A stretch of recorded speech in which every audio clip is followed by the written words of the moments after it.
Peut-être que vous ne le savez pas, mais en plus d'animer Imo Inside, j'ai créé mon agence de gestion locative qui s'appelle BIM Property. Imaginez la scène. Vous venez de signer pour acheter un appartement que vous voulez louer, vous en êtes hyper fier et vous avez bien raison de l'être. Sauf que maintenant, il faut trouver un locataire de confiance, solvable et respectueux de la copropriété. Il faudra également s'assurer que la note de votre diagnostic énergétique vous permette bien de le louer, sinon vous passerez obligatoirement par la case travaux. Et oui, que de nouvelles responsabilités. Mais par quel bout commencer ? Allez, comme je suis sympa, je vais vous partager une bonne nouvelle. Rendez-vous sur bimproperty.fr. C'est une agence de gestion locative qui vous garantira une location sur mesure et maîtrisée sur les aspects administratifs, comptables et techniques. BIM Property, c'est un interlocuteur dédié, une astreinte 7 jours sur 7, l'assurance de trouver un bon locataire et de suivre pas à pas la vie quotidienne de votre bien. Fini les mauvaises surprises, les pertes de temps et les loyers impayés. Implantés en Île-de-France et en région marseillaise, les gestionnaires sont disponibles, réactifs et très compétents, je vous le garantis. Alors simplifiez-vous la vie et confiez la gestion de votre appartement ou de vos bureaux à BIM Property. Je vous mets le lien en commentaire. Et maintenant, je vous souhaite une bonne écoute.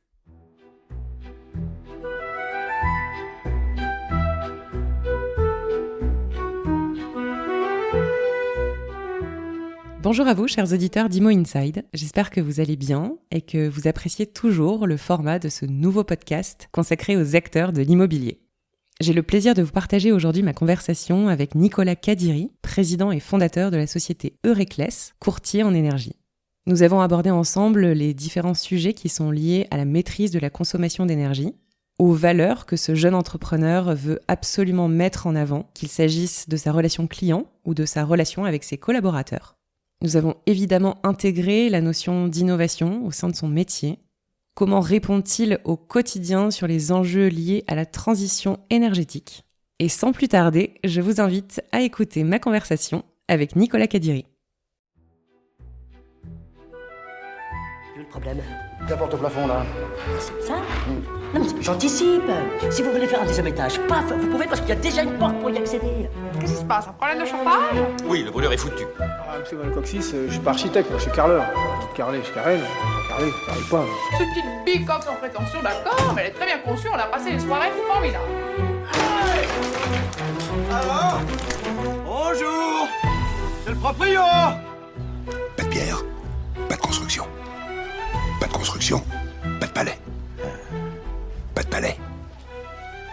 Pas de palais.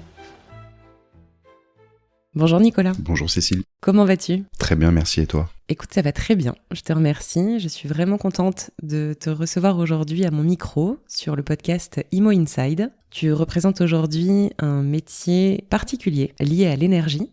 Tu connais le concept d'Imo Inside, on va donc parler de toi, de ton parcours, des différentes valeurs qui sont importantes pour toi, et évidemment des sujets d'actualité qui sont liés à l'énergie. Et sans plus tarder, je vais te poser la question que je pose à tous mes invités. Peux-tu nous dire qui est Nicolas Kadiri ? Nicolas Kadiri, c'est un homme de 31 ans. Je suis devenu papa, c'est pour moi très important. De le mentionner, papa d'une petite fille de 4 mois, jeune entrepreneur aussi, donc dirigeant, fondateur de la société Eureclès, depuis 4 ans maintenant. Alors justement, Eureclès, est-ce que tu peux nous en dire un peu plus s'il te plaît ? Eureclès, c'est une société de conseil en achat et gestion de l'énergie. Donc de manière générale, on accompagne nos clients sur la gestion des contrats de gaz et d'électricité, les négociations, tous les sujets qu'ils peuvent rencontrer, les problématiques, que ce soit avec les fournisseurs, les distributeurs. Pour la faire simple, je dirais qu'on est un vulgarisateur du marché. On cherche à le démocratiser au maximum, que chacun sache ce qu'il fait, les décisions qu'il prend. Et on accompagne nos clients parce que c'est un métier à part entière. On le fait pour eux. On leur permet d'externaliser cette gestion tout en restant décisionnaire, bien sûr, et d'avoir un service qui est le plus complet possible pour aider un corps de métier qui en a besoin aujourd'hui. Vous êtes combien chez Eureclès aujourd'hui ? Aujourd'hui, on est 14. Ok. Et votre périmètre d'activité, est-ce que tu peux nous donner globalement les catégories de clients que tu accompagnes aujourd'hui ? Ouais, aujourd'hui, à 95%, je dirais, on accompagne des syndics et copropriétés. C'est notre spécialité. On a développé tout notre savoir-faire autour de cette clientèle-là, parce que au vu des événements qu'il y a eu récemment, que ce soit la crise sur les marchés, que ce soit toutes les évolutions réglementaires qu'il y a eu, on sait que ce sujet-là est devenu un enjeu pour ce cœur de métier. Le syndic, aujourd'hui, doit montrer à son client qui est la copropriété qu'il maîtrise le sujet, montrer de la proactivité, montrer que au final, ce contrat de fourniture-là, il sera géré de la meilleure des manières. Aujourd'hui, on est spécialisé sur la négociation d'énergie pour les ensembles immobiliers. Aujourd'hui, ça va toucher à plusieurs choses. Déjà, l'aspect pécunier, financier. On a connu des explosions de prix multipliées par 4, 5, 6. On est intervenu en assemblée générale. Donc, de se retrouver dans une situation où, au final, la mensualité énergétique pour le copropriétaire, elle peut des fois dépasser le prix d'un loyer. Enfin, c'est devenu vraiment un enjeu pour la majorité. Et s'il n'y a pas d'acteur qui est là pour expliquer les mécanismes, expliquer le fonctionnement, rassurer, dire qu'il y a des solutions, bien malheureusement ça fonctionne pas, ou moins bien, ou du moins derrière il y a des pots cassés. Et il y a un vrai sujet humain derrière cette dépense aujourd'hui. Aujourd'hui il y a aussi un aspect sur le confort. Enfin voilà, l'énergie, c'est devenu le sujet d'enjeu. C'est très large comme sujet, mais c'est une grande nébuleuse pour tout le monde en réalité. Et nous, la vocation, c'est de le rendre accessible à tout le monde au maximum. J'aimerais bien savoir ce qui t'a motivé à approcher ce secteur, et que tu nous parles par conséquent de ton parcours, de ta réflexion jusqu'à te dire j'aimerais bien créer ma boîte justement pour accompagner des clients sur le meilleur choix qu'ils puissent faire sur l'énergie. Alors, c'était pas du tout une volonté, en réalité, de créer ma boîte. Je savais pas que j'y serais amené à un moment. Ça s'est fait un peu par la force des choses, je dirais. J'ai un parcours, je vais pas dire atypique, mais qui est jonché d'expérience. Voilà, j'ai commencé à travailler à 16 ans. À côté des cours, parce que il fallait pouvoir payer sa vie aussi. Donc soit j'étais en alternance, soit j'étais à travailler du soir et week-end sur les cours que j'avais toute la semaine, enfin quand j'étais en cours toute la semaine. Je suis passé par pas mal d'entreprises, que ce soit à travailler dans les champs au tout début, à travailler en caisse des dépôts et consignations, du call center, de la banque, du McDo, du bar, de la restauration. Enfin voilà, je suis passé par beaucoup de secteurs. La chose qui lie entre guillemets ces activités, ça va être la relation client. J'ai toujours été au contact, hormis quand j'étais dans les champs, mais sinon j'ai toujours été au contact du client, au contact de l'humain. Et j'ai arrêté de travailler après mon bac. J'ai arrêté mes études après mon bac pour travailler. Donc pendant un an, j'ai travaillé sur un call center pour SFR et Nespresso.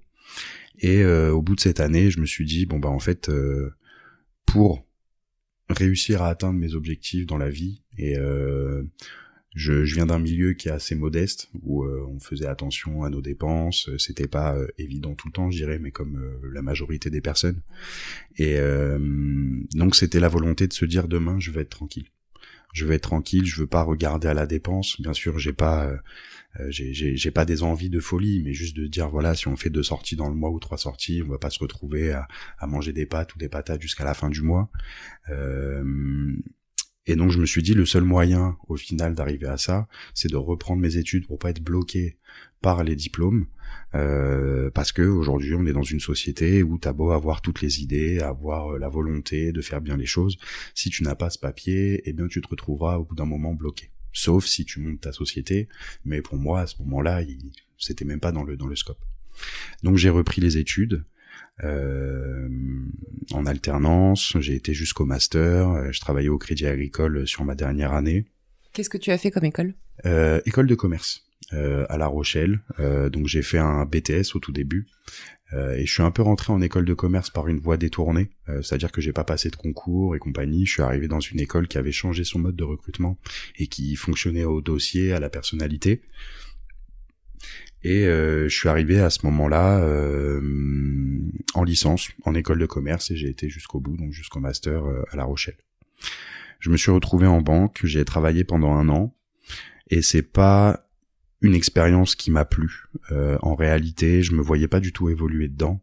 À nouveau, pour moi, l'humain, c'est très important. Je me suis retrouvé dans des situations où, voilà, on est au début du mois, une personne âgée qui vient pleurer dans mon bureau parce que, en fait, elle a plus rien à manger.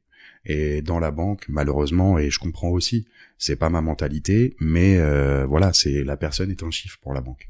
Et moi, ça me convenait pas, il y avait pas de solution, donc voilà, j'ai décidé d'arrêter et de me réorienter. Je suis arrivé chez Engie après mes études, donc c'était mon premier travail post-obtention de mon master, en tant que responsable commercial sur l'Île-de-France.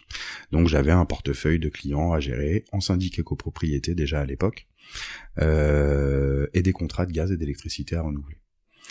C'est une expérience qui s'est très très bien passée, en réalité. Est arrivé le Covid, donc je venais de faire 2 ans et demi chez Engie, ça se passait très bien, j'ai été embauché, de très bons résultats, mais parce que je pense aussi que les expériences que j'ai eues par le passé ont aidé à intégrer mieux les sujets, entre guillemets, à se mettre à la place du client. Je suis quelqu'un qui est très empathique, je dirais, à tout le temps me mettre à la place des autres, à chercher, à trouver des solutions, être dans le consensus systématiquement. Et les clients, j'ai remarqué qu'ils l'appréciaient aussi. Et parce que dans mon sérieux et dans ma manière de voir les choses, je suis là pour aider de A à Z, et ils pouvaient tout me confier. Et c'était traité entre guillemets, je vais pas dire de la meilleure des manières parce que je peux pas avoir un avis comme ça sur moi, mais en tout cas je prenais les choses à cœur et j'y mettais tout mon cœur dans le traitement. Arrivé au Covid, remise en question, je venais de passer 8 ans loin de ma famille parce que justement pour ces études, l'envie d'aller chercher une bonne situation, monter sur Paris, je me suis dit, j'ai pris le parti de me dire je mets un peu ma vie de côté pour revenir entre guillemets avec une situation bien plus confortable, et je l'ai pas retrouvé. C'est-à-dire que j'étais sur Paris, je travaillais 70 heures par semaine, aller entre 60 et 70 heures, parce qu'il y avait beaucoup de flux, je cumulais les missions parce que je suis quelqu'un qui aime comprendre ce qu'il fait, comprendre ce qu'il vend, donc j'allais rencontrer les différents services dès que j'étais confronté à une difficulté, et donc ça m'a permis d'avoir un ensemble de compétences à mettre à disposition de mes clients, sans pour autant avoir cette contrepartie ou du moins cette reconnaissance.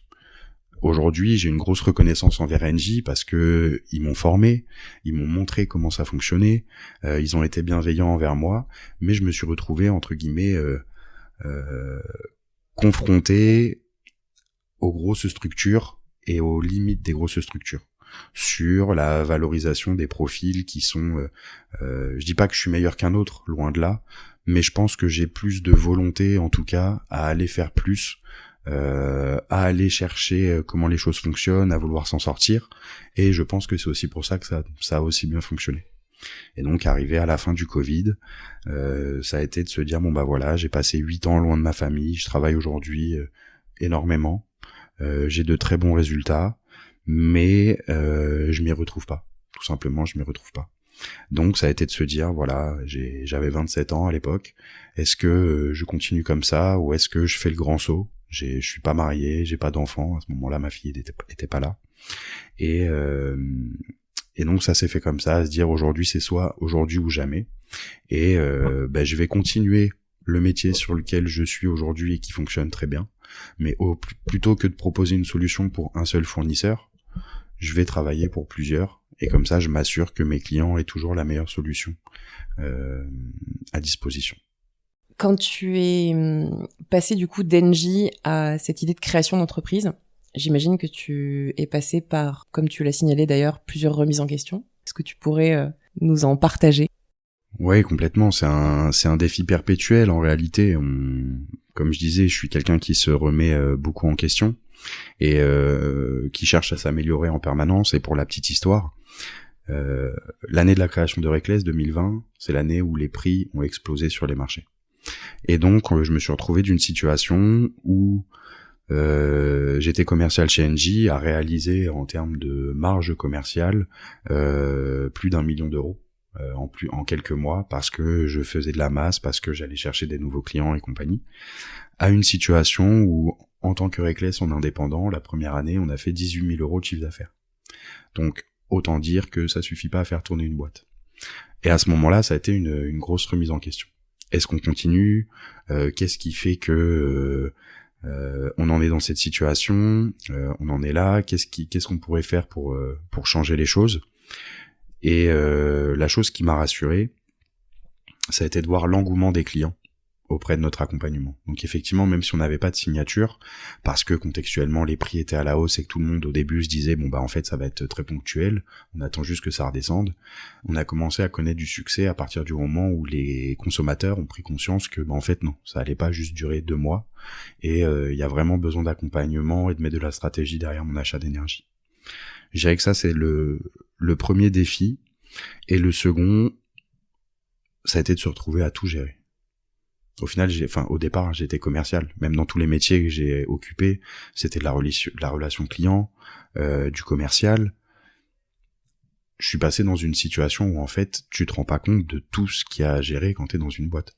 Que ce soit la mise en valeur des offres, le démarchage, la relation client, la création des livrables, automatiser les choses, le marketing, le RH, le juridique, qui est un gros point aussi. Donc ça a été vraiment le deuxième gros défi, à se dire, en fait, au départ, je voyais, je vais pas dire les choses comme un monde tout rose, mais je me suis dit, ça va être beaucoup plus simple que ça. Et en fait, non. Donc, il a fallu serrer les dents, il a fallu pas se rassurer, parce que c'est compliqué de se rassurer soi-même, mais de se raccrocher à du positif et à dire ouais mais en fait ça mord, ils nous remercient, ils sont contents de notre accompagnement, ils voient qu'on fait les choses bien, et ça finira par arriver. Et pour moi il n'y a pas de hasard dans la vie, et en fait à partir du moment où je n'avais plus le choix de me payer, c'est-à-dire que j'ai bénéficié du chômage, j'en ai profité pour monter ma structure et à me dire bon bah en fait dès que je touche plus le chômage, il faut que j'arrive à me payer. Parce que à nouveau la réalité financière, c'est la seule chose qui fait qu'aujourd'hui j'ai besoin de vivre, j'ai besoin de manger comme tout le monde, et si jamais il y a pas, malheureusement l'argent je le créais pas, donc ça m'aurait fait arrêter. Et en fait à partir du moment où il y a eu cette nécessité, c'est le moment où ça a commencé à décoller. Et on est passé, je dirais aujourd'hui 3-4 fois à côté de la fermeture, parce que le contexte, parce que la crainte aussi de voir les dépenses arriver, de se dire en fait il y a pas d'argent sur le compte, on fait comment, et aujourd'hui j'en suis bien content, bien fier, et j'espère que ça va continuer comme ça, mais on voit que voilà, il y a eu l'évolution. Je suis quelqu'un qui, je vais pas dire que je célèbre pas, mais je veux pas me contenter trop vite et me dire j'ai réussi, alors qu'en fait pour le moment c'est pas trop le cas, mais c'est vrai que quand on regarde un peu derrière, on dit ouais en fait il y a eu du chemin, et j'ai bien fait de pas lâcher. On essaye d'œuvrer pour quelque chose qui est plus grand que nous, dans le sens où voilà, aujourd'hui je me disais moi si demain je travaille dans une entreprise, je dénigre pas aucun travail, mais je voulais faire quelque chose d'utile, qui avait de l'impact, quelque chose qui avait de la valeur, et aujourd'hui on commence à y arriver, c'est-à-dire qu'on est sur des sujets des fois d'enjeux, on rencontre des gros décideurs, des gros partenaires, des gros clients, on commence à se faire un nom. À côté de ça, on permet à des familles de vivre, on recrute des personnes de tout âge aujourd'hui, et qui sont heureux de travailler, de venir au travail, d'œuvrer pour quelque chose qui entre guillemets les dépasse aussi, si jamais demain on arrive à atteindre nos objectifs. Donc non, je peux pas regretter. Et c'est de se dire voilà, je me suis lancé à l'âge que j'ai, normalement si demain ça s'arrête, j'arriverai à retrouver un travail. Mais par contre, si demain ça s'arrête, je sais que je serai là aussi pour aider mes collaborateurs qui eux sont plus âgés et qui potentiellement auraient plus de difficultés à retrouver un cadre et une entreprise aussi bienveillante que la nôtre.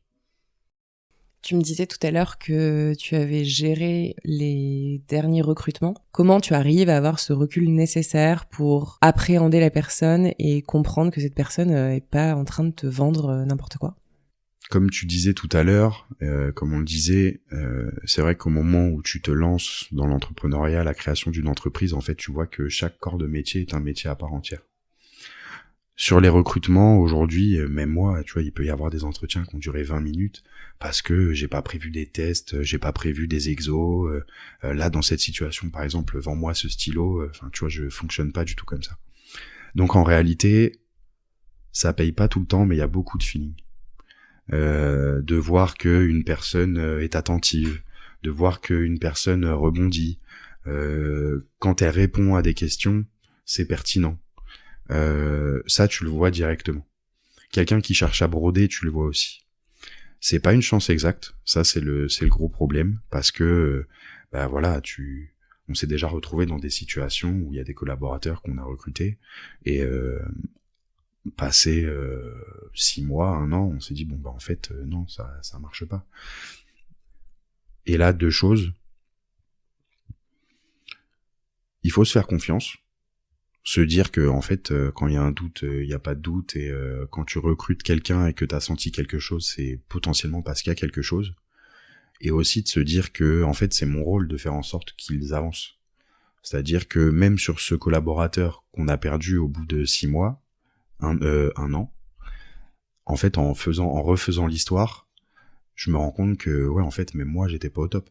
C'est-à-dire qu'en fait si j'avais pris plus de temps, si j'avais plus impliqué, si j'étais pas trop pris sur mes sujets business et compagnie, je vais pas dire que quelqu'un tu l'emmènes où tu veux, mais à partir du moment où tu le considères, tu lui permets d'être performant, de comprendre ce qu'il fait, de comprendre ce qu'il vend, tu le perds pas. Si en plus de ça t'as une politique de rémunération qui est cohérente et que tu veux que chacun soit rémunéré à sa juste valeur, entre guillemets, parce qu'il n'y a pas de juste valeur, mais d'avoir un salaire confortable, de pouvoir bien vivre. Si à côté de ça, dans ton organisation, tu y laisses du temps, la possibilité de manœuvrer et que tu es présent pour la montée en compétences, en fait, tu les perds pas. Donc, c'est pas une chance exacte. Se faire confiance, et au final, avec le recul, je vois bien que sur toutes les fois où on s'est dit, ouais, il y a un truc qui louche, en fait, il y avait vraiment quelque chose qui louchait. Et toutes les fois ou presque on s'est dit ouais franchement là c'est bon, et pour tout sujet que ce soit, mais ouais il y avait vraiment quelque chose à en tirer. Est-ce que pour les auditeurs d'Imo Inside, tu aurais une anecdote marquante qui illustre soit une rencontre, soit une expérience avec un client ou un partenaire qui t'a particulièrement touché? Des anecdotes, j'en ai pas mal. Après, de manière générale, ce qui me marque le plus, c'est la relation humaine qu'on peut entretenir avec nos clients ou nos partenaires. Aujourd'hui, je pense et je le vois dans les réactions et les rencontres qu'on fait, on est un acteur qui se veut plus qu'un acteur financier. Voilà, je suis là pour vendre un prix du mégawattheure, je prends ma marge et ça y est, c'est fini. Aujourd'hui, on est là pour aider nos clients. Ils nous envoient aujourd'hui tous les sujets sur lesquels ils vont avoir besoin d'aide, sur le gaz et l'électricité, la compréhension de marché, des problématiques qu'ils rencontrent très opérationnelles.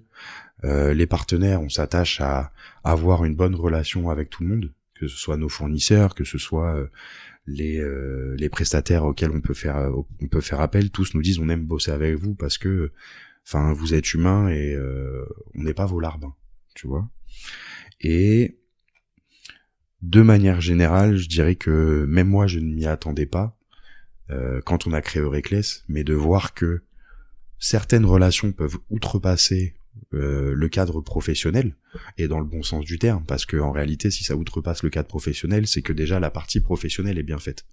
Parce que tu continues pas de présenter quelqu'un que t'aimes bien à tes clients, si à côté de ça, il te crée que des problèmes. Donc d'arriver à des relations comme ça, où on compte beaucoup de bienveillance, des personnes qui s'intéressent à nous, de voir comment ça fonctionne, de voir même des clients qui nous disent moi je suis content de voir que des jeunes arrivent à monter une structure, que c'est cohérent, que vous êtes sérieux, que ça monte bien. Là en termes de résultats, en termes de chiffre d'affaires, comme je te disais, la première année on a fait 18 000 euros. Là cette année on devrait clôturer à 2 millions et une équipe de 15, donc il y a un engouement autour de Reckless. Moi, je ne m'y attendais pas. Et aujourd'hui, c'est ce qui me rend le plus heureux, de pouvoir partager des moments avec des clients et à se dire, en fait, on parle entre humains et pas juste entre prestataires. Est-ce que tu as un moment où tu as douté de ta capacité à réussir dans ton secteur et comment est-ce que tu as surmonté ce doute? Ouais, aujourd'hui, on doute tous les jours. On est dans une il y a des victoires, on les célèbre, il y a des défaites, personne n'aime la défaite. Pour autant, on sait que ça fait partie du chemin, ça nous permet de nous remettre en question aussi. En prenant un peu de recul, peut-être que là, si on l'avait fait autrement, ça aurait fonctionné ou voilà, ça nous permet de rester dans ce processus d'amélioration continue. Et la manière de le gérer, à nouveau, c'est de se rattacher au retour qu'on a des clients. Que ce soit aujourd'hui ma famille, pour moi, la vie que j'ai aujourd'hui en tant que dirigeant est tellement... ça va hyper vite, ça va dans tous les sens. Tu peux te retrouver à traiter 5, 6, 7, 10 sujets différents sur une même journée. Aujourd'hui, pour moi, d'avoir un socle familial solide, c'est hyper important. D'avoir une compagne qui est bienveillante, compréhensive, alors que je sais que c'est pas facile pour elle aussi parce qu'il y a des absences. Malheureusement, je peux pas me dérober à mes devoirs de dirigeant parce que si je m'y dérobe, ça va partir dans tous les sens aussi. Mais elle est à l'écoute, elle est présente, elle me remotive, et ça c'est hyper important. Au même titre que ma famille, mes proches, tout le monde est derrière nous. Ils savent ils sont fiers, ils voient qu'on participe à quelque chose de grand, où on essaye de mettre de vraies valeurs dedans, de la redistribution, à nouveau, tu vois, que chacun puisse vivre de manière décente, très décente, et de voir les retours qu'on en a, c'est ce qui nous permet aujourd'hui de continuer à œuvrer et de se dire, tout le monde a des problèmes, mais on sait qu'on est sur la bonne voie et on peut pas se permettre de lâcher.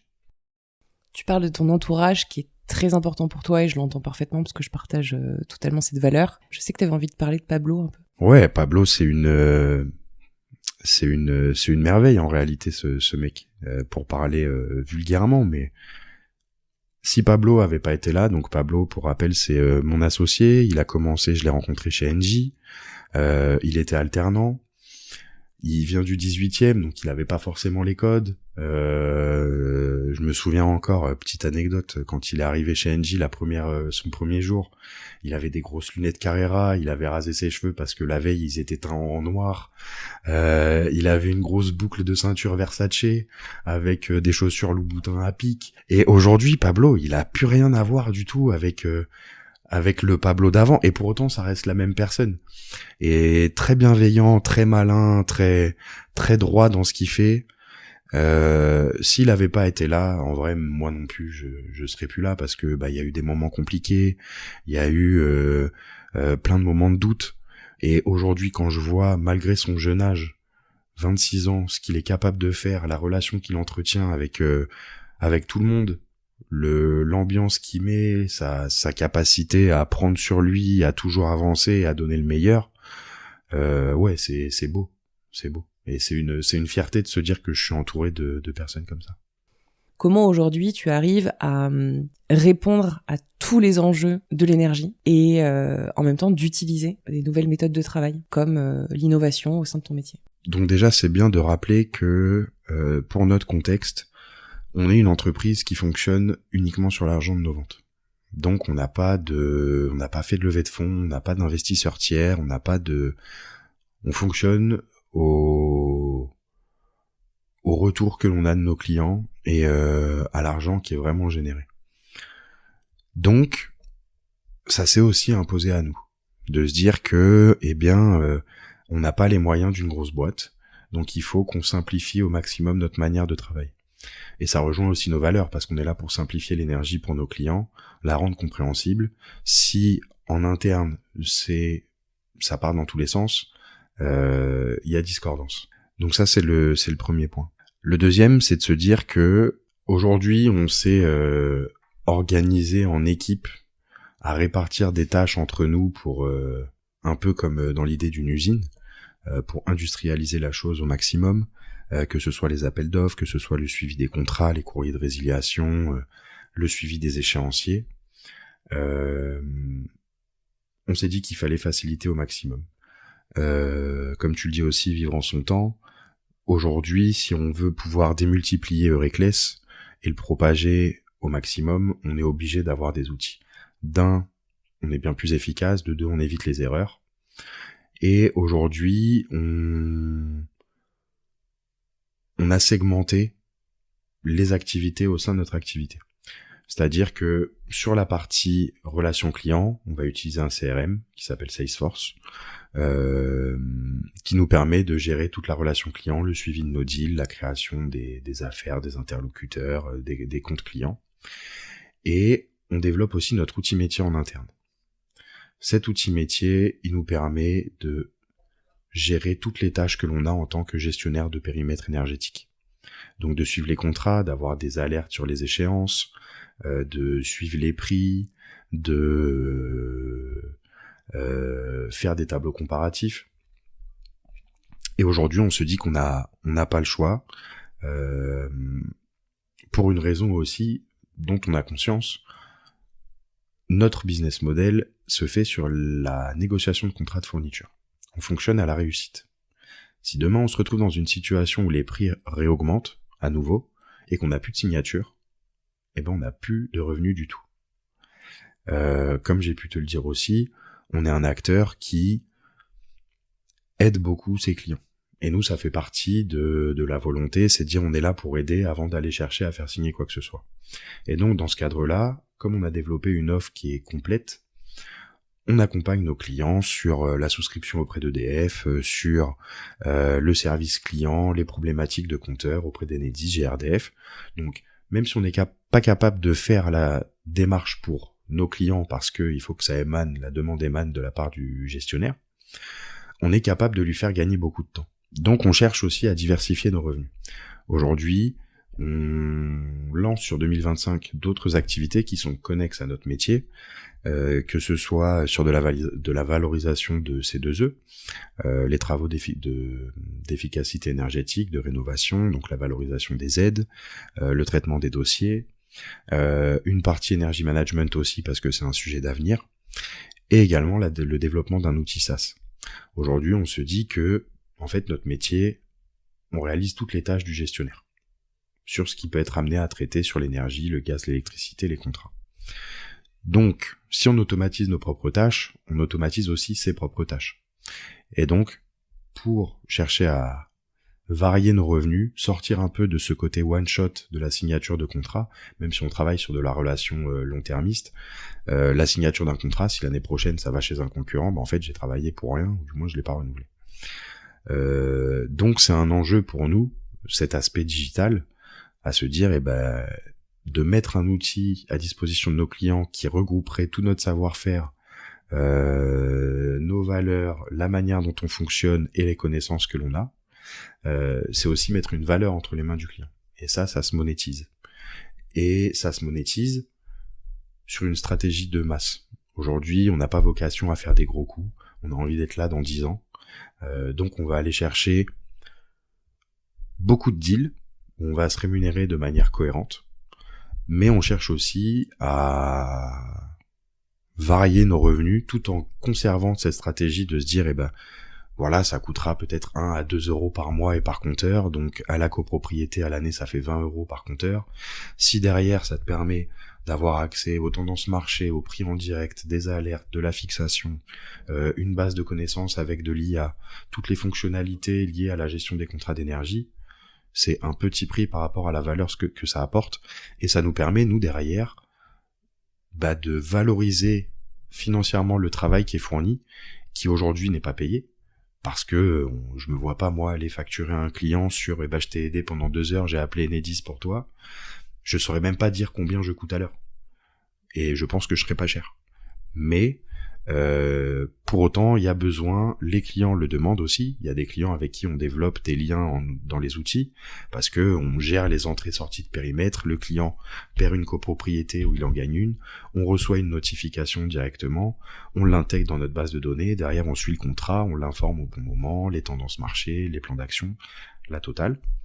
Et c'est un enjeu pour nous de pérennité. C'est-à-dire que si on ne le fait pas, pour moi, dans 10 ans, on ne sera plus là. On arrive à la fin de ce podcast. Je voudrais connaître la personne que tu aimerais entendre à ce micro. Une personne en particulier, je dirais déjà un métier. Par exemple, ton associé, Sylvain Delessal, qui est impliqué, très impliqué sur le métier du syndic, gestionnaire, très smart à chercher des solutions, sur des solutions innovantes.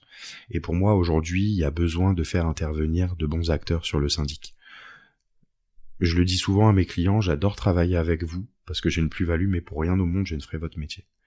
Parce que, voilà, on est dans un contexte d'instantanéité, beaucoup de messages, beaucoup de sollicitations, un flux qui est complètement monstrueux, et pour autant, si on n'a pas de syndic, ça laisse lieu à des situations des fois catastrophiques sur la vétusté des bâtiments, sur des dangers de sécurité. Ça évolue tellement, même réglementairement parlant, que ce soit juste sur mon marché, l'énergie, mais si je prends tout ce qu'il y a à gérer pour un syndic, pour moi, ils méritent pas aujourd'hui l'image qui leur est donnée, et c'est comme pour tout, on peut pas mettre tout le monde dans le même bateau. Oui, il y a des bons, il y a des moins bons, au même titre que dans mon métier, il y a des bons, il y a des moins bons, mais pour autant, c'est un métier qui est primordial, et de permettre à quelqu'un qui croit fortement en le métier, qui est là pour former, pour accompagner, ça mérite d'être entendu. Donc on retiendra Sylvain, je l'avais déjà en tête, je te cache pas. Mais c'est une bonne idée. Si tu devais changer de métier, tu ferais quoi ? Un métier plus humain. Aujourd'hui, j'essaie de mettre de l'humain dans mon métier, mais il y a un gros aspect financier. On parle de géopolitique, des choses sur lesquelles on n'a pas la main. On parle de prix de marché, on parle de primes de risque, d'achat, voilà, il y a un gros aspect financier, technique à mon métier. Aujourd'hui, je sais qu'il est utile pour la majorité, mais il y a des métiers qui pour moi sont plus utiles. C'est-à-dire que si j'avais la possibilité de faire de l'humanitaire, d'aller, je sais pas, construire des écoles, d'aider des jeunes de quartier, aujourd'hui pour moi une des plus grandes richesses qui n'est pas utilisée, ça va être la connaissance qu'il y a chez les jeunes de quartier notamment. En réalité, on part pas du tout de la même base. Moi aujourd'hui, j'ai grandi en ayant accès à l'éducation, en ayant accès au travail. Voilà, je vais pas dire que ça m'a été facilité, mais j'ai pas eu tant de barrières. Par contre, quelqu'un qui a rencontré des barrières toute sa vie, qui aujourd'hui est stable et qui sait se débrouiller par lui-même, en réalité, il a bien plus de compétences que quelqu'un d'autre. Parce que il a dû prouver systématiquement, parce que pour avoir la même chose que quelqu'un, en fait, il a dû donner 10 fois plus. Et ouais, je pense que je serais dans une asso, ou du moins un accompagnement des jeunes pour aussi leur permettre de trouver leur voie. Aujourd'hui, il y en a plein qui sont, s'ils ont pris des mauvais chemins, c'est parce qu'ils ont peut-être pas eu d'autres chemins à disposition. Donc de leur montrer qu'en fait c'est possible, qu'il y a d'autres solutions, que bah ouais, c'est du travail mon pote, c'est au début tu vas passer, tu vas taffer pour le SMIC, mais si t'es investi et que tu continues d'y mettre du tien, t'arriveras là où tu veux aller. Merci Nicolas, c'était un plaisir de te recevoir sur Imo Inside. On mettra évidemment en commentaire les liens pour retrouver le site de Reckless, ton profil peut-être évidemment sur LinkedIn. Merci à toi. Et voilà, mon échange avec Nicolas Kadiri est terminé. J'espère que cet épisode vous aura plu. Je vous mets évidemment en commentaire le lien pour retrouver Nicolas et sa société Reckless. Il se fera un plaisir de répondre à toutes vos questions. Quant à moi, je vous dis à très bientôt pour un nouvel épisode d'Imo Inside.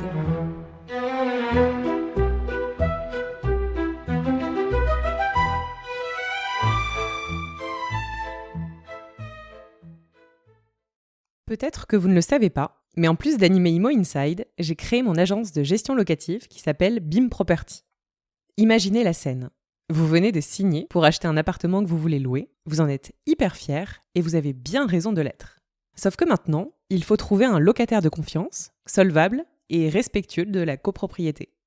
Il faudra également s'assurer que la note de votre diagnostic énergétique vous permette bien de le louer, sinon vous passerez obligatoirement par la case travaux. Et oui, que de nouvelles responsabilités. Mais par quel bout commencer ? Allez, comme je suis sympa, je vais vous partager une bonne nouvelle.